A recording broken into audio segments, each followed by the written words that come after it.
And right here for you on Texas Ranch and Rodeo Weekly, you got Pepper Stewart here, and to my other side, you got Mr. Steve Adair. Hello. And on the line with us, we got the man himself, Mr. Matt Bright.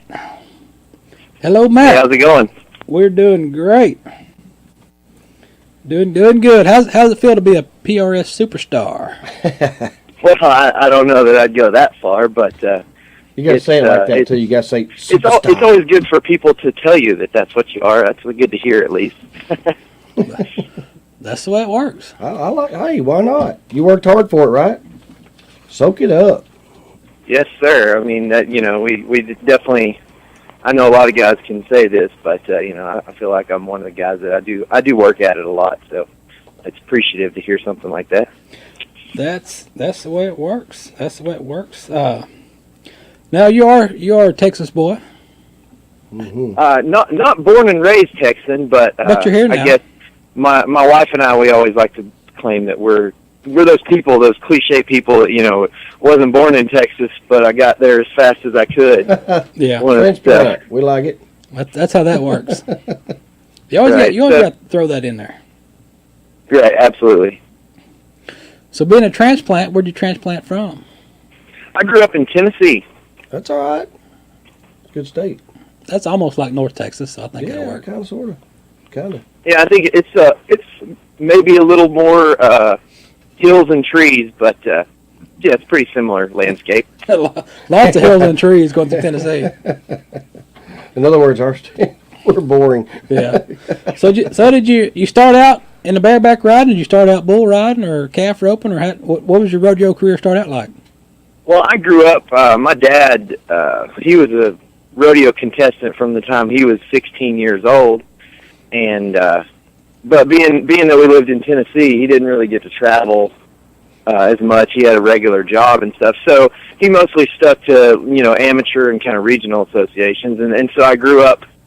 I grew up around my dad. When I was a kid, he was still competing, and then as I got older, my dad became a rodeo producer and stock contractor in some of those amateur associations. So I got my start basically doing a little bit of everything, really. We did some. I started out riding calves and steers and junior rodeos, and then I did some team roping.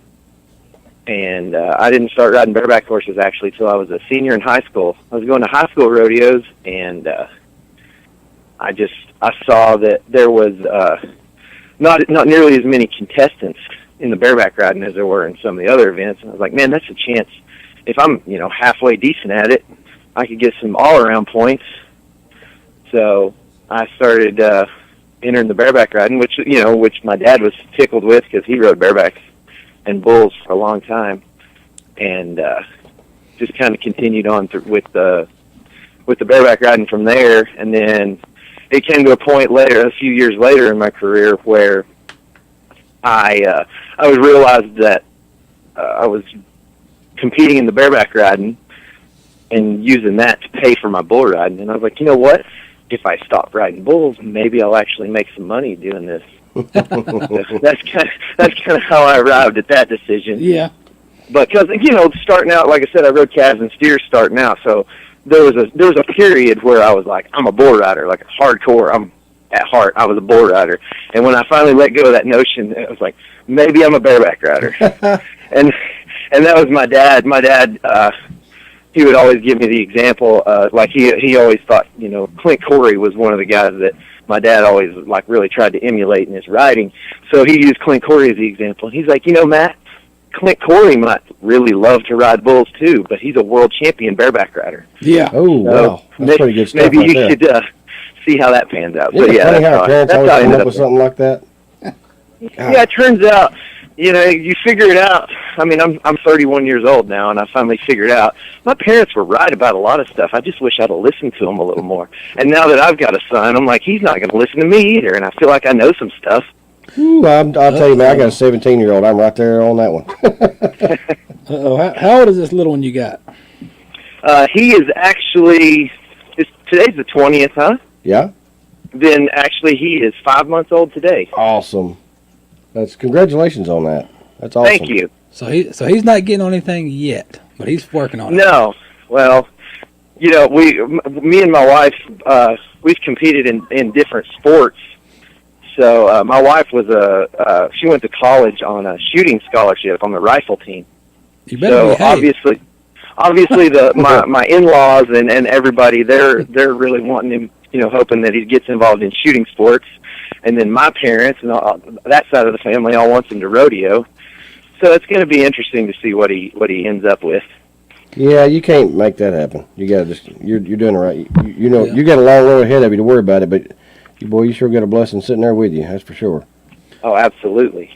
Yeah, that's one of them deals. And then when he gets, you think about one thing or the other, then he gets up there doing it. You're like, oh man, that's what I did. See, I rode bulls for a while and I fought bulls a lot. And then when my boy started growing up and he decided he wanted to start trying to ride something, I was like, you sure you don't want a rope? That's what I did. Yeah. Same thing, man. Yeah. I said, okay, you can get on 2 or 3. After that, we're going to go back to the rope because you're a great horseman. Yeah. And it's working out. Now he's a senior and he's a team roper. Well, what I've always heard you're supposed to do if you want to break an egg in them a little bit on that rough stock is you go and put them on the rankest thing that you can find. Usually that'll scare them off a little bit, I think. Mine landed on his head the first time. I think it helped me. Well, yeah, and I was just too dumb or stubborn or something. It didn't matter. I got bucked off, and I was like, I'm pretty sure I'm going to do that again. Yeah. That's the way it goes. So tell us about on the road. What are you doing on the road? You got any go to shows you watch while you're on the road?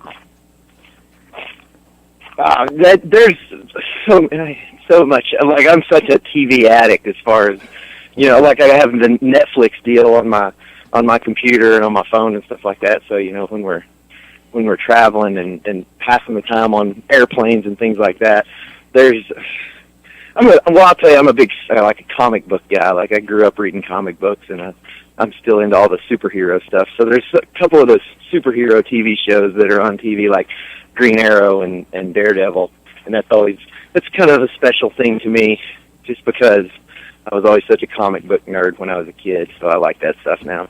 That's what we need to I just had an epiphany. What'd you do? No, I didn't do anything. I just Oh. had an epiphany. Okay. We need some superhero rodeo cowboys. How's that? There you go. I mean, animated. Come on. We got one right here. We got one here on the phone right now. Well, you know what I mean. Yeah, sorry about that. Didn't mean to take nothing away from you.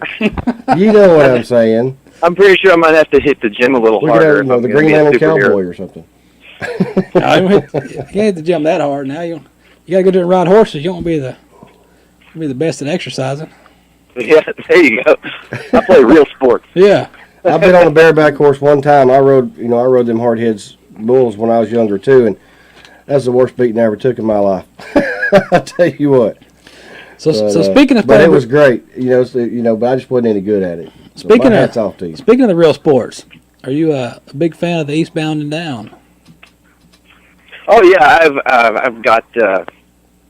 I own the first 2 seasons of it on DVD, and I try to keep up with it as much as I can. That's one I do love that show. I love most rodeo cowboys are going to be a sucker for comedy movies and shows anyway. So that's definitely one that we like to quote a lot when we're on the road. Oh man, yeah. They say he and I are twins, so it works out pretty good.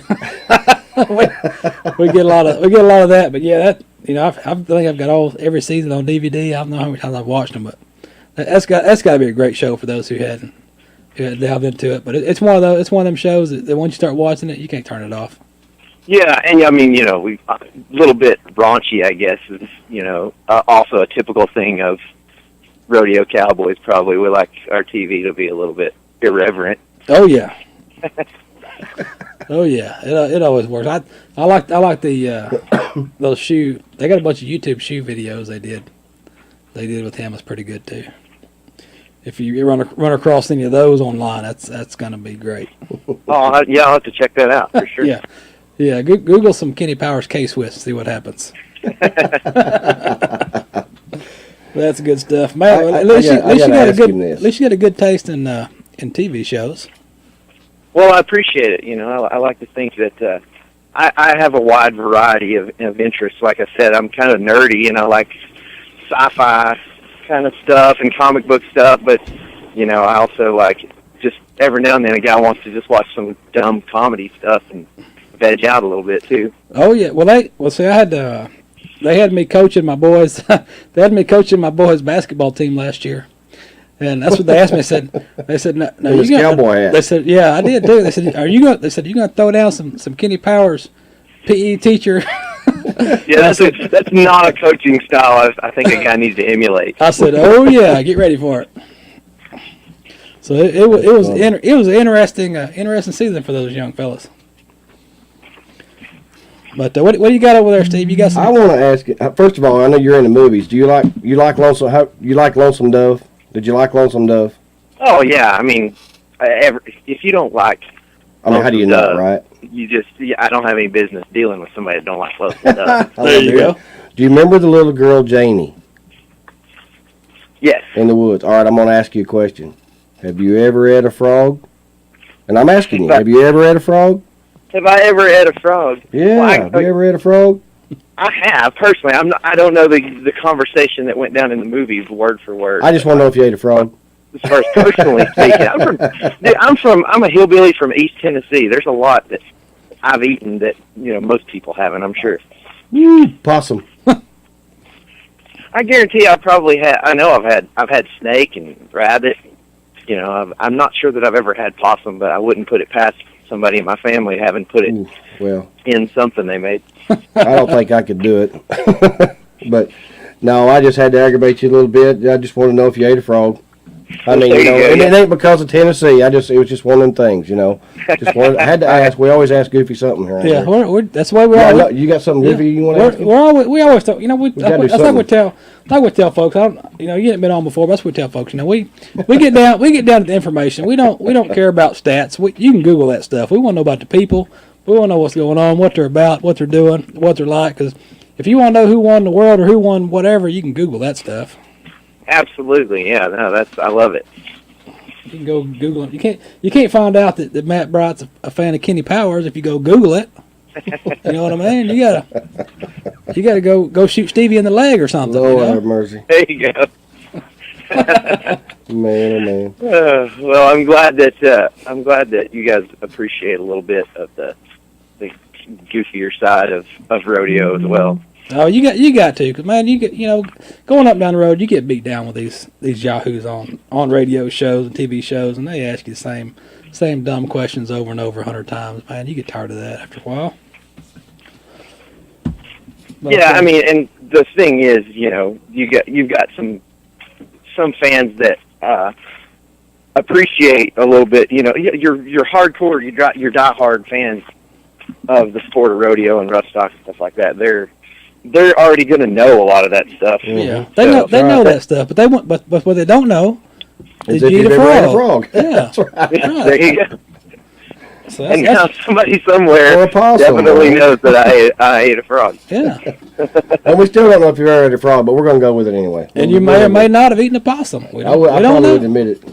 I feel like that's the more pressing question, because I know for a fact I've had frog legs before, but yeah. I'm not really sure about the possum meat, but I feel like it's probably been snuck in there somewhere. That may be our quote from the show tomorrow. Matt, eat a possum. All right, man, I tell you what, man, we're getting up on the clock. They're about to run us out of the studio here, so we appreciate you visiting with us, and good luck to you down the road, and hopefully we'll have you on again before too long and see what other shenanigans you run into.